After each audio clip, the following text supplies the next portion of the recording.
Selamat malam rekan-rekan semuanya, selamat malam Ibu Bunga Nisa Hararet selaku dosen pengampu dari mata kuliah Manajemen Keuangan 1. Perkenalkan, nama saya Lutfiana Widya dari kelas AK401 dan saat ini saya akan mempresentasikan terkait dengan laporan keuangan dari ABM Investama. Oke, saya akan coba share untuk laporan keuangannya.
Ini ada laporan keuangan dari ABM Investama, yaitu saya mengangkat terkait tema interdependensi analisis keuangan PT ABM Investama untuk laporan interim 2022. Nah, kemudian kita langsung masuk ke milestone-nya dari tahun 1977, pendirian dari Trakindo sebagai em, ordinat atau induk usaha dari PT ABM Investama. Di situ juga ada campuran dengan Sanggar Sarana Baja ya sebagai salah satu juga subsidiaris. Dia bergerak dalam bidang heavy equipment services. Kemudian di tahun 1990 ada diversifikasi usaha dari anak usahanya yaitu Cipta Krida Tama dan Cipta Krida Bahari. Kemudian untuk eh, tahun 2010 itu ada akuisisi dari TMT tadi, kan Trakindo, kemudian ABM Investama juga didirikan akibat adanya ekspansi dari Vale Verde di Singapura. Kemudian di tahun 2011 ada IPO perdana untuk restrukturisasi dan diversifikasi usaha untuk manufacturing pelabuhan di Kalimantan. Di tahun 2022 ada Global Bonds untuk stock exchange di Bursa Singapura, kemudian convertible stock dari PT Reswaran. Next, kita akan mencoba menganalisis singkat analisis tentang terkait ABN Investama ya. Jadi ada upstreamnya atau anak usahanya yang bergerak di bidang hulu, itu PT Reswara Energi yang bergerak di bidang coal mining services. Kemudian Cipta Krida Tama juga bergerak di bidang coal mining kontraktor seperti itu ya. Jadi kontraktornya Reswara. Kemudian CKB Logistik lebih ke logistik services dan PT Sanggar Sarana Baja itu lebih ke fabrikasi alat berat. Nah, untuk downstreamnya sendiri itu ada Anzara Janitra Nusantara, dia juga mengembangkan untuk energi terbarukan memenuhi pasokan listrik. Kemudian ada Stevedoring untuk konsesi miningnya, yaitu di bagian port management. Kemudian dia juga melakukan namanya revaluasi ya.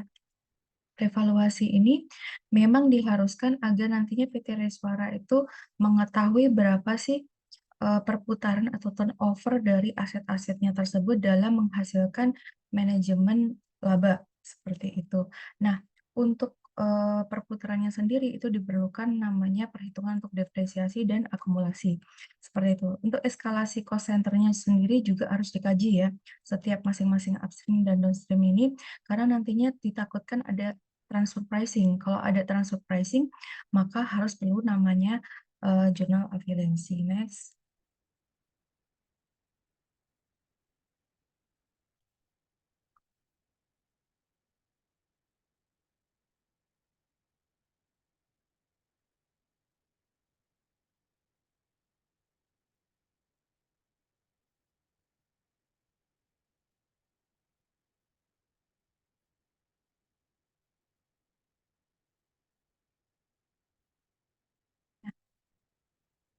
Saat ini kita akan melihat untuk analisisnya ya, analisis, balance sheet.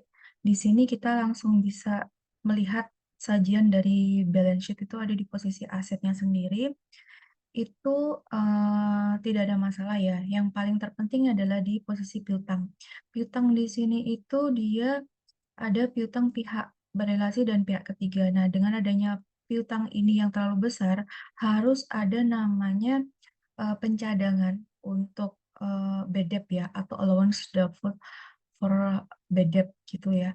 Nah, kemudian kita juga harus melakukan reklas di posisi utang karena ini ada, eee, utang usaha pihak berelasi ini, 2 akun ini harus dilakukan reklas jurnal. Nah, kalau tidak dilakukan reklas, nanti akan berpengaruh ke pencatatan berikutnya, yaitu ke pelaporan-pelaporan periode berikutnya, seperti itu. Nah, di sini, untuk long term debt-nya sendiri juga dipantau masih membebani ya ke restricted apa namanya, cash seperti itu. Sehingga, di sini harus perlu ada struktur pencatatan untuk liability ini agar lebih baik ya, karena ditakutkan nanti kan untuk, pembiayaan untuk aset, itu terutama Sanggar Sarana Baja kan tadi ada fabrikasi. Nah, mereka pasti jelas membutuhkan namanya, eee, rasio untuk rentabilitas seperti itu ya. Jadi harus melihat kembali untuk liabilitas ini apakah pengaruh atau tidak untuk pembebanan, ke aset ataupun terutama ke kasnya, seperti itu. Next. Nah, di sini ada analisis income statement. Untuk analisis income statement sendiri harus perlu adanya correction journal ya untuk beban keuangan karena apa? Nanti ditakutkan itu akan mempengaruhi ke rekonsiliasi fiskal. Nah, kalau mempengaruhi ke rekonsiliasi fiskal maka akan berbahaya untuk pembebanan pajak. Ditakutkan kena SP2DK. Dan COGS sendiri juga ini ya di sini beban pokok penjualan ini juga perlu adanya kalkulasi lagi karena yang ditakutkan dia sangat besar ya. Ini, untuk services revenue-nya tergerus hingga separuhnya, sehingga harus ada namanya analisis untuk vendor management. Dengan adanya analisis untuk vendor management, maka nantinya, bisa terhitung kembali untuk overhead cost-nya, seperti itu. Nah, ini perlu namanya, apa namanya, afiliasi jurnal, sehingga mengurangi adanya transfer pricing untuk masing-masing cost center. Jadi nanti akan pengaruh ke, laba operasional, seperti itu. Nah ini, pendapatan beban pajaknya juga termasuk lumayan besar kan. Oke, next. Untuk cash flow-nya sendiri, itu juga tidak ada masalah sih untuk saat ini di tahun 2022 yang terakhir ya, laporan interim itu. Tetapi untuk pembayaran kepada pemasok ini nanti harus dilakukan reklas kembali. Kenapa? Karena nanti akan pengaruh ke liability yang tadi di depan, yaitu di laporan balance sheet. Kemudian, eee, pembayaran untuk liability-nya sendiri, rentabilitasnya itu juga masih termasuk lumayan tinggi ya.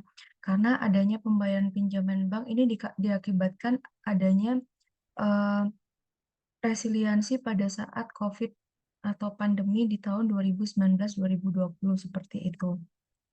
Next. Nah, di sini kita melihat untuk financial analysis liquidity ratio-nya sendiri juga masih bagus ya. Itu sekitar, 1 ya. Jadi lebih dari 1,67. Nah, ini posisinya sendiri untuk pembayaran hutang jangka pendek atau short term, liabilities-nya masih sangat tergolong bagus sih. Jadi masih aman lah, seperti itu. Nah, untuk profitabilitasnya sendiri, itu, bagus tetapi masih sangat terlalu tipis ya untuk marginnya. Jadi kemampuannya manajemen laba masih termasuk lumayan oke. Jadi setiap Rp1 itu bisa menghasilkan 0,32 atau 0,33% ya.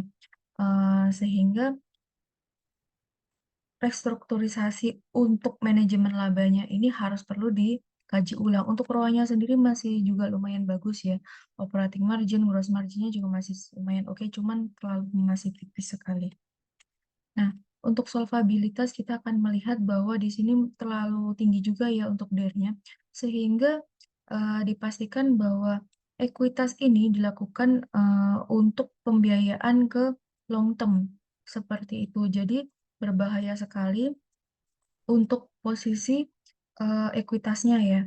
Nah, sehingga manajemen laba sendiri itu, eee, perlu dilakukan adanya revaluasi kembali dan 1,83 ini sudah akan menyentuh 2, berarti sangat berbahaya untuk, mengkaji ulang ya, manajemen labanya, kemudian untuk perhitungan debt-nya, seperti itu.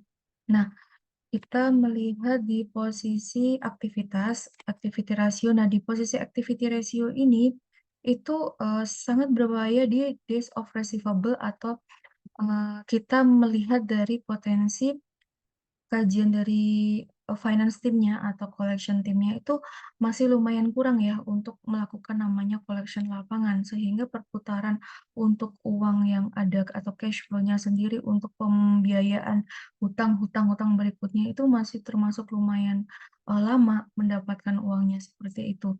Nah, di sini net working capital-nya sendiri juga sangat rendah ya penyerapannya, sehingga nantinya pengaruh ke, eee perputaran ekspansi usaha, karena usahanya ABM Investama sendiri kan sangat diversifikasi ya, mulai dari namanya tadi logistik, kemudian juga port, kemudian juga, coal mining services. Nah, seperti itu pasti dibutuhkan, kecepatan untuk perputaran modal. Next. Nah, ini, saya tambahkan yaitu di price ratio ya, price earning ratio, dan juga untuk free cash flow. Nah, untuk free cash flow-nya sendiri ternyata memang masih sangat rendah sekali ya, sehingga di sini diperlukan kembali namanya, eee, kalkulasi untuk, harga saham. Apakah harga sahamnya terlalu rendah? Memang sangat rendah sekali ya, sehingga perlu adanya nanti, usaha untuk bisa melakukan namanya eskalasi, harga par value-nya tuh per sahamnya tuh harus ditingkatkan kembali. Bisa dilakukan dengan cara, melakukan IPO kedua, seperti itu kan, initial public offering kembali, kemudian juga berkonsultasi dengan underwriter gitu kan. Nah, itu juga harus penting ya. Terus kemudian juga, untuk dividen itu jikalau memang tidak masih terlalu, cukup besar untuk kita membagikan dividen nominalnya, sebaiknya di-hold dan dilakukan untuk, eee net working capital atau nanti dimasukkan ke return earning atau laba tahun berjalan ya kalau per bulannya seperti itu. Nah, jadi demikian saran saya yaitu, beberapa dilakukan namanya, reclassment journal, kemudian correction, dan kemudian dilakukan namanya, struktur modal itu harus, direstrukturisasi kembali sehingga nantinya bisa memperbaiki dari sisi debt ya, pembiayaan itu dan juga nanti free cash flow-nya juga semakin membaik seperti itu. Nah, ini daftar pustaka yang saya ambil yaitu dari ABM Investama sendiri, kemudian juga dari analisis laporan keuangannya, Pak Toto Prihadi, dan yang terakhir dari Ross, McGraw-Hill, seperti itu. Terima kasih, saya rasa sudah cukup. Selamat malam.